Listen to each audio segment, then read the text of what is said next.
कहानी की शुरुआत होती है एक लड़की से जो बाथरूम में नहा रही होती है। लेकिन जैसे ही वो नहाकर बाहर आती है तो देखती है कि बाहर कुछ लोग खड़े हैं जिन्होंने अपने चेहरों पर अजीबोगरीब मास्क पहन रखे हैं। लड़की उन्हें देखते ही चीख पड़ती है और इसी के साथ सीन अचानक कट हो जाता है। अब ये लोग आखिर हैं कौन और उस लड़की के साथ क्या हुआ, यही जानने के लिए हमें कहानी को आगे देखना होगा। इसके बाद हमें मिलवाया जाता है फरहाना से, एक शादीशुदा औरत जो मुस्लिम फैमिली से ताल्लुक़ रखती है। फरहाना अपने पति और 3 बच्चों के साथ रहती है। इनमें से 2 बच्चे स्कूल जाते हैं और सबसे छोटा उसकी गोद में होता है। फरहाना के पिता की एक जूतों की दुकान है जहां उसका पति भी काम करता है, लेकिन दुकान पहले जैसी नहीं चलती। कभी यही दुकान इतनी मशहूर थी कि उसकी कमाई से फरहाना के अब्बू ने अपनी तीनों बेटियों की शादियां करवाई थीं।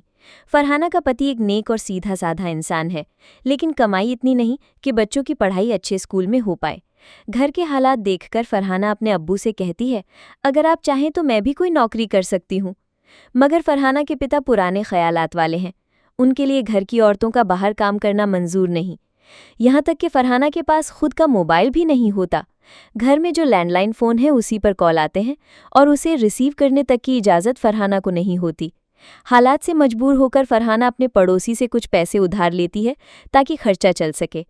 एक दिन वो अपने पति करीम के साथ एक दोस्त की शादी में जाती है जो क्रिश्चियन फैमिली से होती है। वहां पहुंचकर फरहाना ये सोचने लगती है, इन लोगों की जिंदगी कितनी आसान और खुशहाल है, काश मेरी लाइफ भी ऐसी होती। उसी शादी में उसे अपनी पुरानी दोस्त मिलती है नृत्य उसकी तकलीफ़ें समझ लेती है और बताती है कि वो जिस कंपनी में काम करती है वहाँ इन दिनों इंटरव्यू चल रहे हैं। वो फरहाना को कहती है, कल तुम वहाँ ज़रूर आना। फरहाना ये बात अपने पति करीम को बताती है। करीम अगले दिन उसे इंटरव्यू देने वहाँ लेकर भी जाता है। इंटरव्यू देकर बाहर निकलने के बाद फरहाना करीम को बताती है कि उसका सिलेक्शन हो गया है। ये सुनकर करीम ज़्यादा खुश तो नहीं होता, लेकिन चुप रहता है। उसे मालूम है कि उसकी कमाई कम होने के वजह से ही फरहाना को नौकरी करनी पड़ रही है और वो इसके अलावा कुछ कर भी नहीं सकता। थोड़े ही समय में फरहाना अपने लिए एक पर्स खरीदती है और इस नई जॉब को लेकर काफ़ी उत्साहित भी दिखती है। अगले दिन जब फरहाना ऑफिस जाने के लिए तैयार होती है तो उसके अब्बू को ये बिल्कुल अच्छा नहीं लगता। इसी बीच करीम फरहाना के लिए एक नई चप्पल लाता है और अपने हाथों से उसे पहनाता भी है। इसके बाद फरहाना ऑफिस निकल जाती है। ऑफिस में उसे बताया जाता है कि पहले ट्रेनिंग दी जाएगी ताकि काम को अच्छे से समझ सके। असल में ये जगह एक क्रेडिट कार्ड सेलिंग सेंटर है जहां फरहाना को कॉल करके ग्राहकों से बात करनी होती है। शुरुआत में वो झिझकते हुए पहली कॉल करती है, लेकिन जल्दी ही वो ग्राहक को समझाकर अपना पहला क्रेडिट कार्ड बेच देती है। धीरे धीरे दिनों के साथ फरहाना का कॉन्फिडेंस बढ़ने लगता है और वो इस काम में बहुत अच्छी हो जाती है। इस जॉब से मिलने वाली सैलरी और इंसेंटिव से अब घर का खर्चा आराम से चलने लगता है। लेकिन उसी ऑफिस बिल्डिंग की ऊपरी मंजिल पर एक और डिपार्टमेंट है जहां काम करने वाली लड़कियों को इससे कहीं ज़्यादा इंसेंटिव मिलता है। वे महंगी कारों में ऑफिस आती हैं और उनके पास आईफोन तक होते हैं। ये सब देखकर फरहाना के मन में भी ख्वाहिश जागती है कि काश वो भी उस डिपार्टमेंट में काम कर पाए। जब उसकी दोस्त नृत्या भी वहीं ट्रांसफ़र हो जाती है तो फरहाना उससे कहती है, मुझे भी वहाँ काम दिलवा दो। लेकिन नृत्या जवाब देती है, जहाँ तुम हो वहीं तुम्हारे लिए सही जगह है। हमारी जॉब तुम्हारे लिए ठीक नहीं, इसलिए बेहतर है कि यहीं मन लगाकर काम करो। फिर एक दिन अचानक फरहाना के छोटे बच्चे की तबीयत बिगड़ जाती है। उसे सांस लेने में काफ़ी परेशानी होती है। फौरन उसे हॉस्पिटल ले जाया जाता है। डॉक्टर बताते हैं कि बच्चे के फेफड़ों में दिक्कत है और उसका तुरंत ऑपरेशन करना ज़रूरी है। ऐसी हालत में मजबूरी में लोन लेकर ऑपरेशन का इंतज़ाम किया जाता है। हालांकि बच्चे की जान तो बच जाती है, लेकिन अब उस कर्ज को चुकाना भी पड़ेगा। इसी वजह से फरहाना अपनी दोस्त नृत्या से गुजारिश करती है कि वो उसे अपने डिपार्टमेंट में जॉब दिलवाए।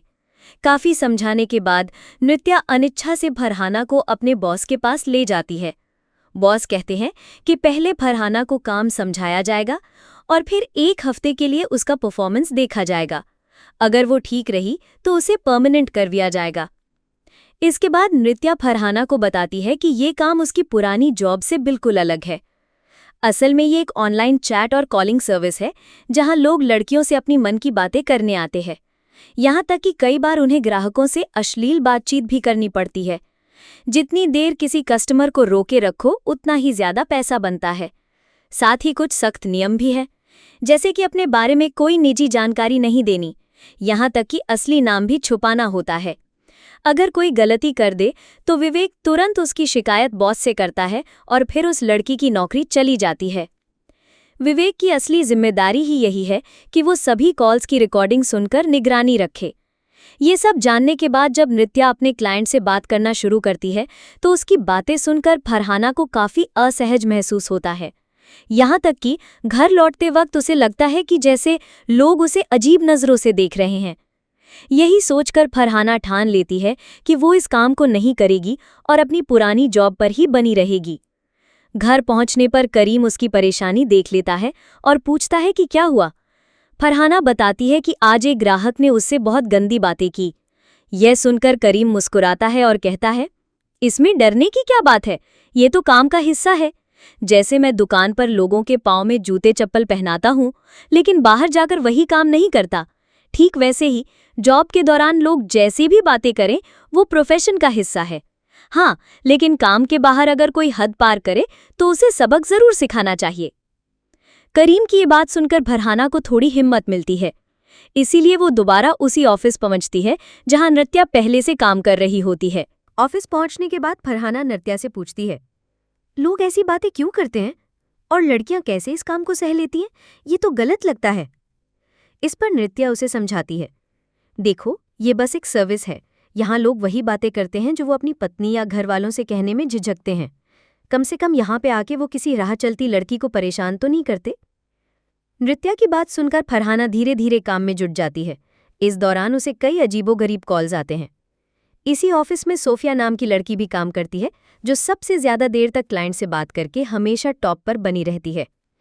अगले दिन भी फरहाना को क्लाइंट से कनेक्ट होने में मुश्किल होती है, लेकिन तभी एक कॉल आता है जहां सामने वाला शख्स उससे इज्जत और तहजीब से बातें करता है। ये सुनकर फरहाना को बहुत अच्छा लगता है। उसे लगता है कि शायद ये इंसान बाकियों से अलग है।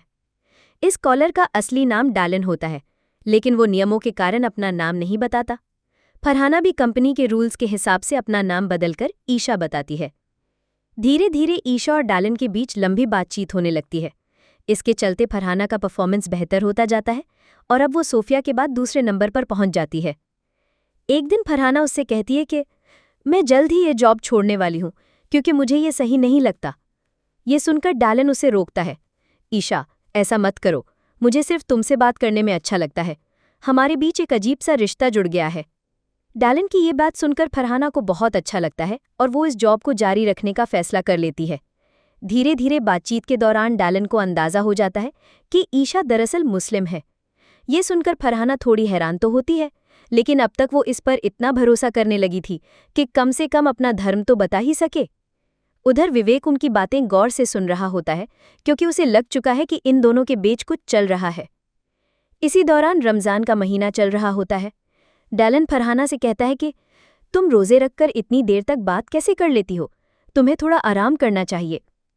वो फरहाना को आराम देने के लिए अपना म्यूजिक सुनाता है। कुछ देर के लिए फरहाना उस धुन में खो जाती है। डालन फरहाना से कहता है, मैं तुम्हें एक गिफ्ट देना चाहता हूँ। ये सुनकर फरहाना मुस्कुराती है और जवाब देती है, अगर सच में गिफ्ट देना है तो मेरी तरफ से किसी गरीब को दे दीजिए, वो ही मेरे लिए सबसे बड़ा तोहफा होगा। घर लौटते वक्त मेट्रो स्टेशन पर फरहाना की नज़र एक भिखारी पर पड़ती है। उसके पास ईशा नाम का पैकेट रखा होता है। पूछने पर भिखारी बताता है कि ये पैकेट मुझे एक आदमी ने दिया था। उसने कहा था कि इसे ईशा नाम की लड़की को देना है और साथ में उसने मुझे काफ़ी पैसे भी दिए। फरहाना पैकेट खोलती है तो अंदर एक म्यूजिकल इंस्ट्रूमेंट सिम्फोन निकलता है। उसे देखकर फरहाना का चेहरा खिल उठता है। वो बेहद खुश हो जाती है और कुछ देर के लिए सब परेशानियां भूल जाती है। लेकिन अगले दिन ऑफिस पहुंचकर उसे डायलन की कॉल नहीं आती। वो बार बार इंतज़ार करती है, मगर उसकी जगह बाकी क्लाइंट्स के कॉल आते हैं जिन्हें वो काट देती है। 2 दिन बीत जाते हैं लेकिन डायलन की कोई खबर नहीं होती। चिंता में वो सोफिया के साथ जाकर एक नया मोबाइल लेती है। इसके लिए वो अपना आधार कार्ड सोफिया को देती है ताकि वो सिम भी निकलवा दे। इसी दौरान फरहाना अखबार में एक खबर पढ़ती है कि एक म्यूजिशियन एक्सीडेंट में जान गंवा बैठा जो किसी लड़की से ऑनलाइन चैट किया करता था। ये पढ़कर फरहाना का दिल बैठ जाता है। उसे लगता है कि ये शायद वही शख्स है, डालन। वो ये बात नृत्या से भी शेयर करती है। तभी अचानक उसके पास डालन का कॉल आता है। डैलन माफ़ी मांगते हुए कहता है, मेरा फ़ोन ख़राब हो गया था इसलिए तुमसे बात नहीं कर पाया, कृपया नाराज़ मत होना। फरहाना राहत की सांस लेते हुए कहती है, मुझे तो लगा आपको कुछ हो गया है। इससे मुझे समझ आया कि ज़िंदगी कितनी छोटी है, कभी भी कुछ भी हो सकता है, इसीलिए मैं आपसे मिलना चाहती हूँ। ये सुनकर डैलन पहली बार उसे अपना असली नाम बताता है और कहता है, मैं तुमसे कल ईद के दिन मिलना चाहता हूँ। फरहाना खुशी खुशी मान जाती है और कहती है, मैं आपके लिए बिरयानी लेकर आऊंगी। लेकिन उधर विवेक को उनकी मीटिंग के बारे में पता चल जाता है। पहले तो वो ये बात अपने बॉस को बताने का सोचता है, लेकिन फिर आखिरी वक्त पर खुद को रोक लेता है, क्योंकि वो भी जानना चाहता है कि आखिर ये डैलन है कौन। अगले दिन फरहाना बहुत उत्साह से बिरयानी बनाती है। वो खुश होती है कि अब जाकर वो उस इंसान से मिलेगी जिससे अब तक सिर्फ फ़ोन पर बात हुई थी। लेकिन जब बाहर जाने का समय आता है तो उसे मौका नहीं मिल पाता। शाम को घर के सारे लोग बाहर घूमने का प्लान बना लेते हैं। फरहाना झूठा बहाना बनाती है कि उसकी तबीयत ठीक नहीं है और सबको जाने के लिए कह देती है। जैसे ही घर खाली होता है, वो बिरयानी का टिफ़िन पैक करती है और डैलन से मिलने के लिए निकल पड़ती है। रास्ते में उसे देख लेता है करीम। वो चुपचाप उसका पीछा करने लगता है। इसी बीच विवेक भी पहले से मेट्रो स्टेशन पर मौजूद होता है, क्योंकि वो भी डैलन को देखने का इंतजार कर रहा था। तभी फरहाना के पास नृत्या का कॉल आता है। नृत्या उसे बताती है, सोफिया अपने क्लाइंट से बाहर भी मिला करती थी। कल रात वो एक क्लाइंट के साथ होटल गई थी, जहां कई लोग और भी मौजूद थे। वो सब सोफिया के साथ मस्ती करना चाहते थे, लेकिन उसी दौरान अफरा तफरी में एक धारदार चीज उसके गले में लग गई और वहीं उसकी मौत हो गई। असल में मूवी की शुरुआत में जो मौत वाला सीन दिखाया गया था वो यही था। ये सुनकर फरहाना के पैरों तले जमीन खिसक जाती है। वो डर जाती है कि कहीं उसके साथ भी वही ना हो जाए। घबराकर वो बिरयानी का टिफिन वहीं छोड़ देती है और वापस घर लौट आती है। लेकिन घर पहुंचते ही उसे झटका लगता है। पुलिस पहले से मौजूद होती है। सोफिया के पर्स से फरहाना का आधार कार्ड मिला था, जो उसने सिम लेते वक्त दिया था और वापस लेना भूल गई थी। पुलिस फरहाना से कुछ सवाल करती है और चली जाती है। मगर अब्बू को जब ये सब पता चलता है तो वो बेहद नाराज हो जाते हैं। दूसरी तरफ करीम चुप रहता है, लेकिन अगले दिन फरहाना को समझाता है, अगर तुम अचानक ऑफिस जाना छोड़ दोगी तो लोगों को शक हो जाएगा कि कुछ गड़बड़ है, इसलिए तुम्हें जरूर वापस जाना चाहिए। करीम की बात मानकर फरहाना फिर से ऑफिस जाती है। वहां सोफिया की मौत के बाद सभी लड़कियों को नए नियम समझाए जाते हैं और उनकी सुरक्षा के लिए हर किसी को एक एक पेपर स्प्रे दिया जाता है। पेपर स्प्रे मिलने के बाद सभी लड़कियां वापस अपने अपने काम में लग जाती हैं। इसी बीच फरहाना के पास डैलन का कॉल आता है। वो इस बार बहुत ही प्रोफेशनल अंदाज में बात करने की कोशिश करती है। डैलन पूछता है, कल तुम मिलने क्यों नहीं आई? फरहाना सख्ती से जवाब देती है, हम कभी नहीं मिलेंगे और अब मैं तुमसे इस तरह बात भी नहीं करूंगी। मैं यहाँ सिर्फ काम करने आती हूँ, कोई रिश्ता बनाने नहीं। ये सुनते ही डैलन फोन काट देता है। कई दिन बीत जाते हैं, उसका कोई कॉल नहीं आता। एक दिन जब फरहाना और नित्या आपस में डैलन के बारे में बात कर रही होती है तो नित्या कहती है, तुम्हें उससे सीधे सीधे इनकार नहीं करना चाहिए था। अगर अब कॉल आए तो अच्छे से सब कुछ समझा देना। फरहाना ये सोचकर मान जाती है कि अब अगर कॉल आया तो वो सच्चाई साफ साफ बता देगी। लेकिन तभी अचानक फोन बजता है। डैलन लाइन पर होता है। फरहाना कुछ बोल पाती उससे पहले ही वो कहता है, तुम्हें लगता है कि अगर तुम मुझसे बात नहीं करोगी तो मैं तुम्हारे बारे में पता नहीं लगा पाऊंगा? पिछले दिनों जब मैंने कॉल नहीं किया था तब मैं तुम्हें फॉलो कर रहा था। तुमने मुझे मना किया है, अब देखना मैं तुम्हारे साथ क्या करता हूँ। इतना ही नहीं, डैलन इस बार फरहाना का असल नाम लेकर पुकारता है और उसके ऑफिस से लेकर घर तक का एड्रेस भी बताता है। वो धमकी देता है, मैं तुम्हें तब तक फॉलो करता रहूंगा जब तक तुम खुद मुझसे मिलने नहीं आ जाती। ये सुनकर फरहाना बुरी तरह डर जाती है। घर जाते वक्त भी उसे लगता है कि कहीं डैलन पीछे पीछे ना आ रहा हो। घर पहुंचते ही उसे पता चलता है कि उसके एड्रेस पर ईशा नाम से एक पार्सल आया है। करीम गुस्से में कहता है, इस एड्रेस पर कोई ईशा नहीं रहती, और डिलीवरी वाले को पार्सल लौटा देता है। अगले दिन ऑफिस में फिर से डैलन का कॉल आता है। इस बार फरहाना हिम्मत जुटाकर कहती है, अगर तुमने मुझे परेशान करना बंद नहीं किया तो मैं पुलिस में शिकायत कर दूंगी। लेकिन डैलन हंसकर जवाब देता है, करो शिकायत, और याद रखना मेरे पास तुम्हारी सारी कॉल रिकॉर्डिंग है। मैं उन्हें तुम्हारे पति और परिवार वालों को सुना दूंगा। ये सुनकर फरहाना की हालत और ख़राब हो जाती है। अब उसे बिल्कुल समझ नहीं आता कि करे तो क्या करे। जब फरहाना घर लौट रही होती है तो उसे महसूस होता है कि कोई काली शर्ट पहना आदमी उसका पीछा कर रहा है। वो घबरा कर उसे चकमा देने की कोशिश करती है, लेकिन तभी पता चलता है कि वो कोई और नहीं बल्कि उसका पति करीम है। घर पहुंचकर फरहाना गुस्से में करीम से पूछती है, अगर तुम्हें मुझ पर शक था तो मुझे नौकरी पर क्यों भेजा? करीम उसे वही बिरयानी वाला टिफिन दिखाते हुए कहता है, उस दिन भी मैंने तुम्हारा पीछा किया था। तब मुझे समझ आया कि तुम्हें किसी से खतरा है, इसीलिए मैं तुम्हारा पीछा करता हूं ताकि कोई तुम्हें नुकसान ना पहुंचा पाए। बाकी तुम मुझे बताओ या ना बताओ, मैं तुमसे कुछ नहीं पूछूंगा, लेकिन कल से ऑफिस छोड़ने और लेने का काम मैं ही करूंगा। करीम की बात मानकर फरहाना रोज उसके साथ ऑफिस आने जाने लगती है। इधर विवेक को जब पता चलता है कि डेलन किस तरह फरहाना को टॉर्चर कर रहा है, तो वो सिस्टम में ऐसा बदलाव कर देता है कि डेलन की कॉल्स फरहाना को छोड़कर बाकी सभी लड़कियों के पास जाएं।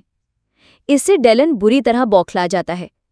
अगले ही दिन वो ऑफिस के बाहर देखता है कि फरहाना अपने पति करीम के साथ आ रही है। गुस्से में वो करीम का एक्सीडेंट करवा देता है। इसके बाद डेलन करीम का फोन चुराकर फरहाना को कॉल करता है और कहता है, तुम्हारे पति को मैंने वो सजा दी है जो तुम्हें मिलनी चाहिए थी, लेकिन चिंता मत करो, वो बच गया है और इस वक्त हॉस्पिटल में है। ये सुनते ही फरहाना घबराकर हॉस्पिटल भागती है, जहां पता चलता है कि करीम के पैर में चोट आई है, लेकिन कोई बड़ी समस्या नहीं है। अब फरहाना ठान लेती है कि वो डेलन का सामना करेगी। वो उस साइनोफोन का पता लगाती है जिससे कॉल किए जाते थे और दुकान तक पहुंचती है। वहीं से उसे डेलन का क्रेडिट कार्ड ट्रेस होता है, जो उसी बैंक का है जहां फरहाना पहले काम करती थी। टेक्नीशियन की मदद से फरहाना और नित्या को डेलन का एड्रेस और फोन नंबर भी मिल जाता है। तभी पता चलता है कि इस वक्त डेलन एक मॉल में शॉपिंग कर रहा है। फरहाना तुरंत वहां पहुंचती है और आखिरकार डेलन को देख लेती है। नित्या एक फेक कॉल करके उसकी पहचान कंफर्म करवाती है। फरहाना जैसे ही डेलन का फोन चुराने की कोशिश करती है, वो तुरंत उसे पहचान लेता है और उसका हाथ पकड़ लेता है। लेकिन फरहाना हिम्मत दिखाते हुए उसकी आंखों में पेपर स्प्रे छिड़क देती है और वहां से भाग निकलती है। वो फोन लेकर एक दुकान पर जाती है ताकि उसका लॉक खुलवा सके, लेकिन जैसे ही फोन खुलता है उसे पता चलता है कि उसमें कुछ भी नहीं है, क्योंकि डेलन पहले ही सारी रिकॉर्डिंग और डेटा कहीं और ट्रांसफर कर चुका था। ये देखकर फरहाना टूट जाती है। इसी बीच डेलन उसे कॉल करके धमकाता है, अब मैं ये सब वीडियो तुम्हारे पति को भेज दूंगा। यही सोचकर वो लगातार रात रात भर फरहाना को टॉर्चर करता है। डर के मारे फरहाना के हाथ तक कांपने लगते हैं, यहाँ तक कि जब वो करीम को चाय देने जाती है तो डर से पूरा कप उसके हाथ से गिर जाता है। अगले सीन में फरहाना ऑफिस में बैठी होती है। वो खुद डेलन से कहती है, मैं अभी तुमसे मिलने तुम्हारे घर आ रही हूँ। ये सुनकर डेलन खुश हो जाता है। इसी वक्त हमें फ्लैशबैक दिखाया जाता है। ईद के दिन जब डेलन फरहाना से मिलने आया था तो गलती से उसने एक दूसरी औरत को पीछे से पकड़ लिया था, लेकिन जैसे ही उस लेडी ने उसे तमाचा मारा, वो सबके सामने इंसल्ट हो गया। यहीं से उसकी नफरत और बदले की भावना और ज्यादा बढ़ गई थी। अब सीन कट होता है डेलन के घर पर। फरहाना वहां पहुंच चुकी है। डेलन सीधे करीम को कॉल करता है, तुम्हारी बीवी मेरे घर पर है, लोकेशन भेज रहा हूं, आकर ले जाओ। फरहाना से वो कहता है, मैं तुम्हें पसंद करने लगा था, हमारी पहली मुलाकात के लिए मैंने सब सोच रखा था। तभी करीम वहां पहुंचता है, लेकिन फरहाना को वहां देखकर वो बिल्कुल भी हैरान नहीं होता, क्योंकि पिछली रात जब फरहाना चाय गिरा बैठी थी तब उसने सारी सच्चाई करीम को बता दी थी। करीम ने गुस्सा करने की बजाय अपनी बीवी का दर्द समझा और अपनी पहचान की एक लेडी पुलिस के पास ले गया। यहीं से पूरा प्लान तैयार हुआ कि अगले दिन फरहाना डेलन से मिलने जाएगी।